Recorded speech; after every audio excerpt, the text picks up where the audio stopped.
मतलब बंदे बुंदे ते ना ना होए जिथे बीबी दी चदरा है ते वो घर भी घर नहीं हुंदा, वो खाड़ा समझ लो, दारा समझ लो जिथे बीबी प्रधान हुंदी है। ਜਿਹੜੇ ਘਰ ਦੇ ਵਿੱਚ ਬੀਬੀ ਪ੍ਰਧਾਨ ਹੋਵੇ, ਬੀਬੀ ਚਦਰਾਣੀ ਹੋਵੇ, ਉਸ ਘਰ ਦੇ ਵਿੱਚ ਵਿਆਹ ਨਹੀਂ ਕਰਨਾ, ਸਾਕ ਨਹੀਂ ਉੱਥੇ ਕਰਨਾ, ਨਾ ਉੱਥੇ ਬੱਚਾ ਵਿਆਹੋ ਤੇ ਨਾ ਉੱਥੇ ਬੱਚੀ ਵਿਆਹੋ। ਗੱਲ ਸਾਰੀ ਧਿਆਨ ਦੇ ਨਾਲ ਸੁਣਿਓ ਜੇ ਗੱਲ ਦਾ ਸਵਾਦ ਆਏਗਾ ਇਨਸ਼ਾਅੱਲਾ। ਦਰਅਸਲ ਗੱਲ ਸਾਰੀ ਨਾ ਸੁਣੀਏ ਤੇ ਉਹਦਾ ਕੋਈ ਨੁਕਸਾਨ ਹੁੰਦਾ। ਮਿਸਾਲ ਦੇ ਤੌਰ ਦੇ ਉੱਤੇ ਕੋਈ ਬੰਦਾ ਦਵਾਈ ਲੈਣ ਟੁਰ ਗਿਆ ਨਾ ਡਾਕਟਰ ਦੇ ਕੋਲ, ਤੇ ਡਾਕਟਰ ਨੇ ਉਹਨੂੰ ਦਵਾਈ ਦਿੱਤੀ ਤੇ ਨਾਲ ਇਹ ਆਖਿਆ ਵੀ 3 ਦਿਨਾਂ ਵਿੱਚ 1 ਗੋਲੀ ਖਾਣੀ ਹੈ।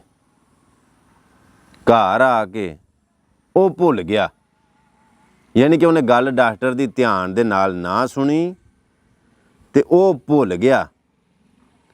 ਉਹਨੂੰ ਇੰਜ ਲੱਗਾ ਵੀ ਜਿਵੇਂ ਡਾਕਟਰ ਨੇ ਆਖਿਆ ਵੀ 1 ਦਿਨ ਦੇ ਵਿੱਚ 3 ਗੋਲੀਆਂ ਖਾਣੀਆਂ ਨੇ। ਡਾਕਟਰ ਨੇ ਆਖਿਆ ਸੀ 3 ਦਿਨਾਂ ਦੇ ਵਿੱਚ 1 ਗੋਲੀ ਖਾਣੀ ਹੈ, ਉਹਨੇ 1 ਦਿਨ ਦੇ ਵਿੱਚ 3 ਗੋਲੀਆਂ ਖਾ ਲਈਆਂ।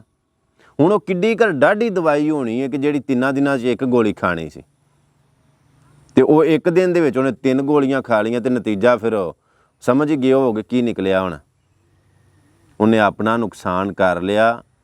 ਗੱਲ ਧਿਆਨ ਦੇ ਨਾਲ ਨਾ ਸੁਣਨ ਦੀ ਵਜ੍ਹਾ ਤੋਂ ਆਪਣੀ ਤਬਾਹੀ ਕਰ ਲਈ।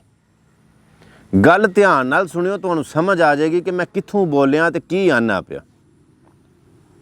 ਜਿਨ੍ਹਾਂ ਘਰਾਂ ਦੇ ਵਿੱਚ ਬੀਬੀਆਂ ਚਦਰਾਣੀਆਂ ਹੁੰਦੀਆਂ ਨੇ, ਮੂੰਹ ਫੱਟ ਤੇ ਪ੍ਰਧਾਨ ਬਣੀਆਂ ਹੁੰਦੀਆਂ ਨੇ ਨਾ, ਉਹਨਾਂ ਘਰਾਂ ਦੇ ਬੰਦੇ ਝੁੱਡੂ ਹੁੰਦੇ ਨੇ, ਝੁੱਡੂ, ਕੱਖ ਕੰਡਾ ਨਹੀਂ ਹੁੰਦੇ। ਉਹ ਬੰਦੇ ਜੇ ਹੋਏ ਜੇ ਨਾ ਹੋਏ, ਮਤਲਬ ਬੰਦੇ ਬੁੰਦੇ ਤੇ ਨਾ ਨਾ ਹੋਏ ਜਿੱਥੇ ਬੀਬੀ ਦੀ ਚਦਰਾ ਹੈ ਤੇ ਉਹ ਘਰ ਵੀ ਘਰ ਨਹੀਂ ਹੁੰਦਾ, ਉਹ ਖਾੜਾ ਸਮਝ ਲਓ, ਦਾਰਾ ਸਮਝ ਲਓ ਜਿੱਥੇ ਬੀਬੀ ਪ੍ਰਧਾਨ ਹੁੰਦੀ ਹੈ। ਬੀਬੀਆਂ ਗਲਤ ਨਹੀਂ, ਬੀਬੀਆਂ ਨੂੰ ਮੈਂ ਮਾੜਾ ਨਹੀਂ ਆਂਦਾ। ਕਿਉਂ ਕਿ ਮੈਂ ਵੀ ਇੱਕ ਬੀਬੀ ਦਾ ਜਾਇਆ। ਸਾਡੀਆਂ ਮਾਸੀਆਂ, ਫੁੱਫੀਆਂ, ਨਾਨੀਆਂ, ਦਾਦੀਆਂ, ਸਾਡੀਆਂ ਭੈਣਾਂ, ਮਾਵਾਂ, ਬੇਟੀਆਂ, ਮਤਲਬ ਸਾਰੇ ਰਿਸ਼ਤੇ ਸਾਡੇ ਔਰਤਾਂ ਨਾਲ ਹੈ ਨੇ ਨਾ। ਬੀਬੀਆਂ ਨੂੰ ਮਾੜਾ ਨਹੀਂ ਆਂਦਾ।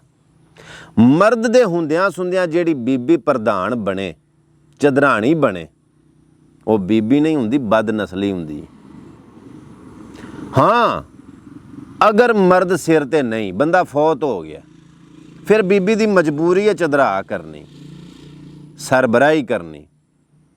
ਬੀਬੀ ਦਾ ਹੱਕ ਬਣਦਾ ਕਿ ਉਹ ਪ੍ਰਧਾਨ ਬਣੇ, ਕਿਉਂਕਿ ਸਿਰ ਦਾ ਸਾਈਂ ਜੋ ਕੋਈ ਨਹੀਂ, ਤੇ ਆਖਰ ਕਿਸੇ ਨਾ ਕਿਸੇ ਨੇ ਤੇ ਮੇਰਾ ਮਤਲਬ ਸਰਬਰਾਹ ਬਣਨਾ ਨਾ, ਕਫੀਲ ਬਣਨਾ ਨਾ।